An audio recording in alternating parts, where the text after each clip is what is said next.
This is Zestology, the podcast all about energy, vitality and motivation. I'm Tony Wrighton. In the summer of this year, I started a new habit of recording podcasts while I was out and about. And that would either be walking around the park near my house, or if I was abroad or on holiday or interviewing someone somewhere interesting, just recording intros out and about for the podcasts. And it seemed like a great idea in the summer, but it doesn't seem like quite such a good idea in the middle of winter, in midwinter. It's pretty cold, it's pretty parky tonight, but I'm sticking with it for now anyway. And not long to go until the end of the year, and the end of the Zestology year, as I'm calling it, as well. This is my second last podcast of the year, and it's a series of moments or snippets or stories, if you like, with some of the best people that I've interviewed this year that haven't already been on the podcast.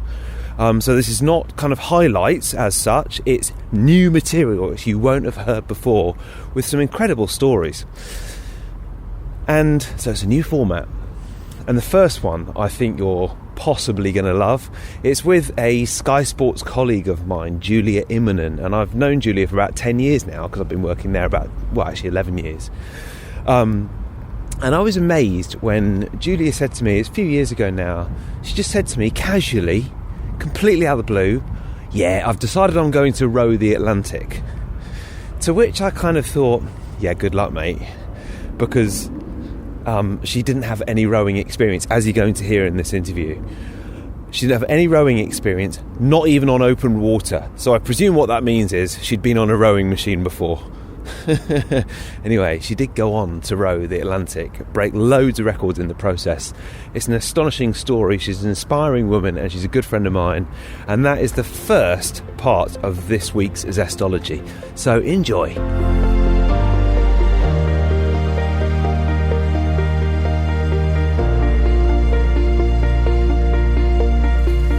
So I'm here with Julia Immonen, my friend and Sky Sports News colleague. Hi, Julia. Hello. I just want to explain to people what you've done in my words first, and then you can elaborate. Yeah. Essentially, you'd never rowed on the open seas before, had you? No, or on the flat water. You hadn't Never. done any rowing? No. Nothing. And you ended up rowing the Atlantic. And how long did it take from deciding to do that to actually rowing the Atlantic? It was about 18 months from start to getting to the start line, or from the idea being dreamed up to getting to the start line. And so I obviously followed your progress at the time, loved following your progress. Have just read the book, Row for Freedom, which is just come out, and absolutely loved it, and wanted to just ask you a few questions for people listening, because I felt really inspired from reading your book. Yay. And I think the first question was, what was the hardest challenge on the whole trip of rowing the Atlantic, and how did you overcome it? Yeah, I think it's really hard to pick out one, because literally everything that could go wrong went wrong. Everything that could break broke. However, if I were to pick out, I could pick out a million technical things and the struggles and the sort of difficulties. But for me, physically, yes, it was tough rowing 12 hours a day, 2 hours on, 2 hours off continuously for however long it took us, which was 45 days, 6 weeks. But actually it was the mental battle. I just daily came across what felt like big fat brick walls that it was too overwhelming to think about 3,000 miles. The distance was so mind-numbing that I just found it so hard. And the way that I really got there's no option. If you're running a marathon, you can just stop or quit and walk away. In the middle of the Atlantic, there's nowhere to go, so you just have to find something in you that you really, I didn't know that I had that in me. You think that there's nothing left, and yet you do find this reserve. And for me, it was really breaking down.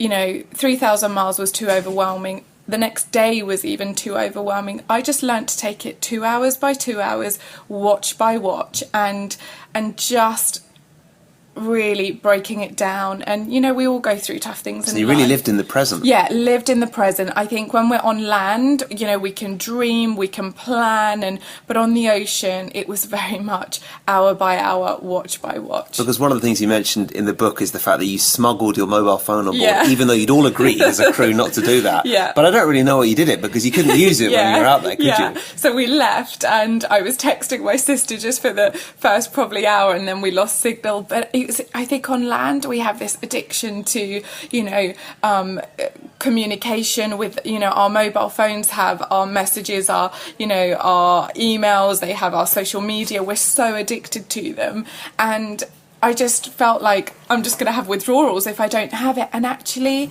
I absolutely loved not having it. We had a satellite phone, which, yes, of course, for sort of interviews and for emergencies and so on, but really it was the most wonderful thing, and I really didn't miss it. I think just being stripped of everything. Why was that? Because did you feel there was a certain simplicity to life without it? Absolutely. I felt like as much as it was so tough and, you know, physically, mentally, in every way possible, we were stretched. But actually, I felt like as long as we were safe, we had food and water, even that was a drama, the food and water, but and we had each other. I felt like I had the richest life, and it really, like, the simple life for me. I was the girl with hundreds of pairs of shoes and handbags and, you know, the nail extensions, and now I feel like I've just been stripped of all of that in such a positive way, and the simple things really are the richest things now. And, I mean, I don't want to spoil too much, because I think people would absolutely love the book, but a lot, as you said, there were loads of dramas, and a lot of things broke, and some of your food got flooded, didn't it? You packed all the food and it got flooded. I mean, that must have been so hard to deal with. I mean, literally, I think by the end of it, literally it was the compass and the GPS that were the only things working. So probably one of the most significant things that you don't want to break is your water maker. So you have you know, a system, a machine that desalinates the seawater, and you really don't want that to break. And of course that hatch flooded and caught fire, or the water maker caught fire and blew up. So it meant that we had a reserve, which was a hand pump. So it meant that we had to hand pump water round the clock for a month, because it broke on day 14. So, and if we had any help from, there was a support boat amongst the whole race, but we didn't see them because all the boys were having problems. Us girls just had to man up and get on with it. But yeah, it just meant that we were going for these 2 world records, and if we had any assistance from any other boat, we wouldn't have got the world record. So we really didn't want to have help. So hand pumping water, everything literally broke in the middle of the night. So I remember our auto helm, which steers the rudder, broke, and that meant we had to steer the rudder with our foot whilst rowing, and waves lashing on you. I mean, just going to bed meaning a tiny, you know, single coffin, bed kind really. of coffin, yeah. And but you know, it was just, yeah, it was I always say it was the hardest but the best thing I've ever done. I feel so privileged to have gone through those challenges, actually, because had it been easy, I wouldn't have known who this kind of new Julia is. And what about, I mean, one of the things that really struck me was the fact that I hate big waves. Yeah. I just find it really hard. Yeah. And I get that kind of really anxious, fearful feeling. Ditto. And you do as well. I cried. But some of the waves over there were huge, weren't they? 50-foot waves, like 15-metre high waves. So how did you deal with the anxiety and the fear? I cried for the first 10 days. That's not going to help us. I know. Give us some inspiration. But really, I actually, in the cabin, it was worse, because you're sort of riding these waves, getting chucked around, but when you're actually on the oars, you feel like you have more control. You can see them, you can feel them. And did you almost have to surrender in the end? Yeah, and just absolutely.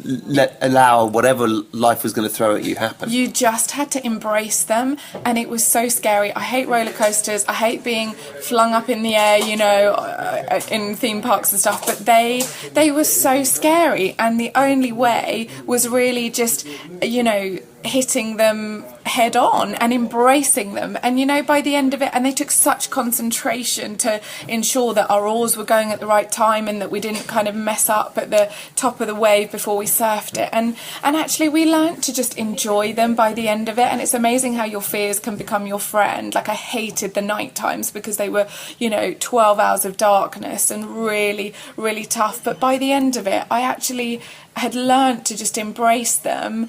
And I love talking about there's a boat that was in the race called Dream It, Do It, and a lot of people have these dreams. Yeah, we're going to row the Atlantic, or whatever you might have a dream, but actually it's the doing part that people really often fail in, and the doing part is simply this kind of whatever it takes attitude. It's just sheer grit, determination, perseverance, fortitude. I think they're the hidden gems of the soul. There isn't really any secret, but just whatever it takes. Well, I felt really inspired. I really loved it. It was really good, and I'm thrilled because obviously we're friends anyway, and I wanted it to be good, and I raced through it. And you obviously, the reason that you did the row was very special to you, wasn't it? And very important to you. Yeah, and I was a girl who honestly never thought I could ever make a difference. I thought charitable things were kind of what other good people did. I didn't ever think that I would really do anything for anyone else. I was kind of more into me, myself, and I. And then I watched the film Taken by Liam Neeson and thought, okay, that's a horrific film. His daughter's been sold into sex slavery. Surely that doesn't happen. It's just a film. And then a few months later, by chance, was at a conference and heard, wow, everything actually is true in that. There's 30 million people in slavery today.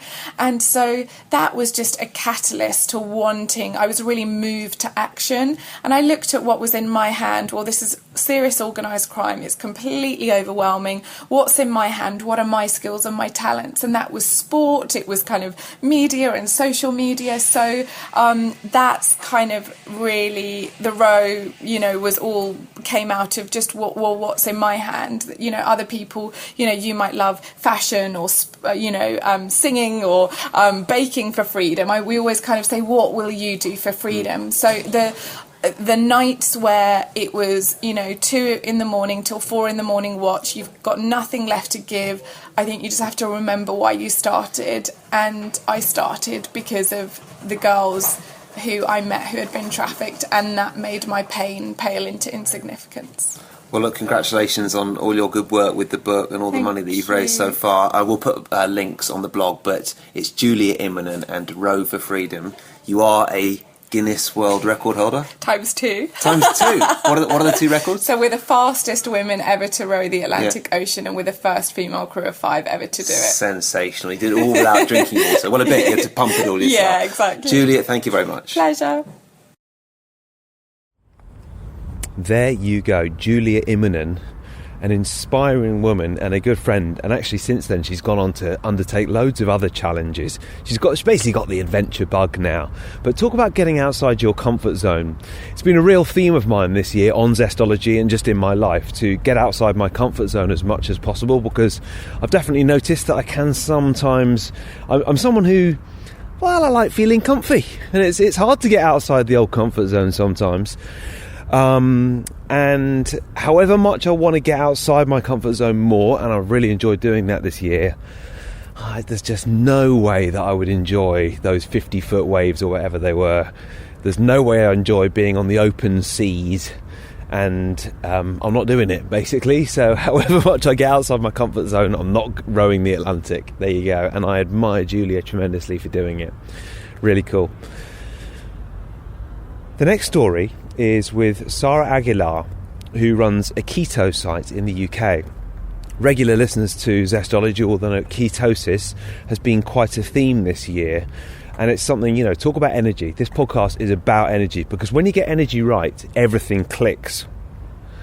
And for me, being in ketosis and eating a high-fat, low-sugar, low-carb diet has definitely resulted in more energy. I'm not doing it all the time, but I'm doing it most of the time, and I feel pretty good. And I totally get that it's not for everybody, but it is for me, for the moment. And it is for Sarah Aguilar and her husband. And I met Sarah a few months ago, and she told me an incredible story about how she and her husband got into ketosis.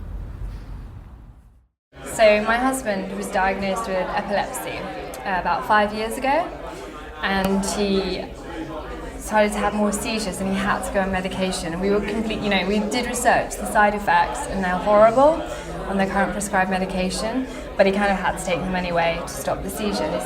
What kind of side effects? Depression, headaches, they just basically slow down your neurological function, everything. And how bad is his epilepsy? He had them, it was every 6 months or so, so it wasn't daily, it wasn't as bad as some people have, but it's still... But when it's bad, it's bad. Oh yeah, because you're completely debilitated. If you fall down and like bang your head, or you do it in public and land on the road, you could die if you land wrongly, so it's super... So very worrying for you as well. Yeah, it's terrifying when you see it. And then it was just like the medication, and then I had been doing a bit more research into biohacking about 2 years ago, and then we were listening to certain podcasts, came across a Dom D'Agostino one, and he said, oh, that the keto diet works. Then we hadn't looked into that before. So he decided to try keto, and that was about... Ketosis, yeah. Yeah, to try the ketogenic diet, and that was about a year and 2 months ago, something like that. So I started doing it with him in support, because I figured it's easy if you live together. You're a very loyal wife. Same diet. Yeah, I mean, I'd cut out gluten and I was doing low carb, so I figured it's just the next step. And so we were doing that, and it was amazing. His energy levels were up. He didn't have any seizures as well, and hasn't had any since we went to keto. Wow. So hang on, so you started the ketogenic diet, both of you together, and since then he's not had any seizures, and he used to have quite a lot of seizures. Yeah, he didn't have loads, but he still had them, and he was on medication, and the medication was not working, but he couldn't get off it because it's very difficult once you're on it. It's difficult, you can't get off because you can't drive, and it's... So is he now off the medication? No, not yet. That's the next step. That's the next step, yeah. He's got to wean off really slowly. That's crazy that even the medication didn't work, but keto worked. Yeah, I know, it's incredible. Yeah. It's actually like, I don't understand why doctors don't prescribe that instead of drugs, because there's no side effects to keto. All the side effects are amazingly positive. There's no harm to it. Anyway, you can try it. There's so much less harm than taking drugs. They're the same drugs that they prescribe to people who suffer from severe bipolar disorder. It's just the same drug at a different dose, so there's not enough research or knowledge about it at all. So now, and the end part of the story is you started this amazing website which is really helping people in the UK, ketosupplements.co.uk. Yeah. And spreading the word. Yeah, I mean, it's been amazing. It's so much fun talking to people and doing the research, and it's just been an amazing experience. But the reason why I set it up was because I wanted to get him exogenous ketones for Christmas last year. So this time last year, and they were really hard to get then. And I had this feeling that it will become bigger here. There are going to be other people who want it and need it. So start importing them and get a nice selection, because they're really hard to get in the UK. And then it just boomed from there. It was amazing. I think when you do something you're passionate about, and there's obviously a real need for it. Yeah. It's just taken off, and it's great fun, and we love working on it and speaking to people and trying all the supplements. We're at this biohacking meetup really in the Shard, aren't we? And I know you've been chatting to loads of people about everyone's been drinking your products, and it's like a right old boost, isn't it? Good. I'm so pleased that it's worked out for you guys personally. Thank you. I just think it's really interesting hearing stories on how it can be used in a clinical setting or a kind of medical. Would you call it clinical? I mean, I guess you would. Like, he's been trying all these kind of supplements prescribed by the doctor, but what's actually worked is simple change in diet. Absolutely. Yeah, it's incredible. Good. Well, long may it continue. Yeah, thank you so much. Nice to speak to you again. Yeah. Just mention the website again for everyone listening. So if you want to find out more on the keto diet and getting hold of ketogenic supplements and exogenous ketones, just go to ketosupplements.co.uk and you'll find us. There you go. Sarah Aguilar and the powers of ketosis. If you enjoyed that, by the way, plenty more on ketosis. I spoke to the world's acclaimed expert in ketosis, I think you might call him. He very modestly probably wouldn't say that, but Dominic D'Agostino was on Zestology about a month ago and answered so many questions on why that might be an interesting idea for you. It's definitely not easy getting into it, but it's good once you're in. The next story or moment or snippet, if you like, is someone I spoke to a few months ago, Linda Landon. She's a relationship and sex expert, but she's not just all about that, and there's so much that she can offer. She was absolutely brilliant, based in the States, in California, and one of the things that she touched on was presence and being in the moment and connecting the mind with the body. Something which isn't that easy that often, especially when we're kind of distracted by all the devices around us. And she had some excellent advice for waking up first thing in the morning and what you should do and where you should put your mind. When you wake up in the morning, before you open your eyes, take a moment to be with yourself. Feel yourself in your body, stretch, maybe touch yourself, breathe, relax into the softness of the bed underneath you, and ask yourself, what's one thing I could do today that would bring me pleasure? That's nice. And then make sure you do that before the day's over.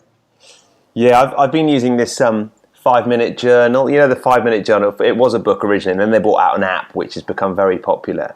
But in the morning you fill it out. So in the morning I would meditate, and then I'd fill out this journal. And it asks you 3 questions. It says, what are you grateful for? And then it says, what are you going to do to make today awesome, I think, or something like that. And it's quite similar to what you're just saying, but 3 different things that you might list. And I find that quite helpful because it's practicalities. It's like, okay, well, it will help me today if I eat well, or if I make sure I go to the gym, or whatever it might be. Then the 3rd question is a daily affirmation. So whatever seems to resonate throughout the day. So similar kind of thing. I guess anything that stops you, the first thing you do in the morning, picking up your phone and checking your Facebook, has got to be a good thing. Yeah, and like in the book that you mentioned, I wrote a book, The Power of Pause, Simple Meditations for Complicated Lives. The one of the exercises is in the book is about waking up in the morning and what's your first thought. That's another one. But for this one, it's just like, can you just stay with yourself for a moment and be in your body before you start going off into your head? I mean, that's really the essence of my work. It's like, how do we bring you down into this incredible vehicle that you were given to taste, touch, feel, and experience the world?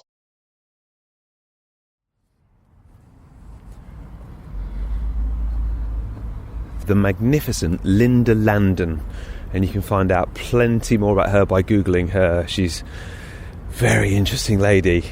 She's into omming and all sorts, and if you don't know what that is, Google it. Right, final little story from today is as you know, I've been lucky enough to record Zestologies in, actually, do you know what, in 4 continents this year, I think. 3 or 4, don't know, my math isn't up to it tonight. It's too cold in this park. And one place where it was a lot warmer than where it is right now, strolling around this park in Bermondsey in London, was California, where I went over for the Bulletproof Conference and to interview some interesting people. And I recorded something that I realised I forgot that I've actually not played it out on Zestology. And that is, a theme on this podcast has been finding healthy, natural stuff and then kind of applying it to one's life. And I've spoken to a couple of skincare experts who say, look, some of the toxins in things like moisturisers and sun creams aren't that good because the skin just absorbs it really quickly. Problem is finding a decent, healthy sun cream that doesn't rub in and leave you looking like your face looks a little bit like a white sheet. It's very hard to find. But after about 3 years of trying stuff out, I think I might have found one. So I was sitting outside the coffee shop with a couple of other people, as you'll hear. I introduced them, and we road test this sun cream there and then and record the results. I'm well aware that you might well be listening to this in the dead of winter right now and you've no need for sun cream. But you might be in Australia, or you might be listening in 6 months' time, retrospectively. Trust me, I think I've found an answer to the sun cream conundrum. So, we're sitting outside the Bulletproof coffee shop, me Faith, my girlfriend, and Ryan, formerly on Zestology podcast last year when we were on the beach in Santa Barbara. And we've had this quest for ages, haven't we? Actually, all three of us, to find a sun cream that rubs in, that doesn't make you look like a clown. Now, Ryan, tell us about the sun cream you've got there. So I have got a brand called Bio Soleil. It's factor 30, and it looks pretty good on the outside, saying it's a natural ingredients and other kind of things, as you expect. But the only thing I find difficult with it is it's very, very thick. So you look a bit like a clown, and that's greasy, isn't it? Yeah, a little bit greasy, and it's a bit of a pain in the arse to get in. But it is effective, and the ingredient list is shorter than the other main brands that you find. Do you remember I interviewed Andy from Alitura, and I asked him about that, and he was like, "Oh, dude, no." When I read him out those ingredients. I do remember that podcast, yeah. Yeah. And then I think that was before we even went out here last year, actually. Yeah. That podcast. Yeah. Faith, what was the one you bought? So, I can't remember the brand name. It's it called was that Babbo. green. Babbo. Oh, Babu or something. Babu. Yeah. So I got that from Whole Foods, I think.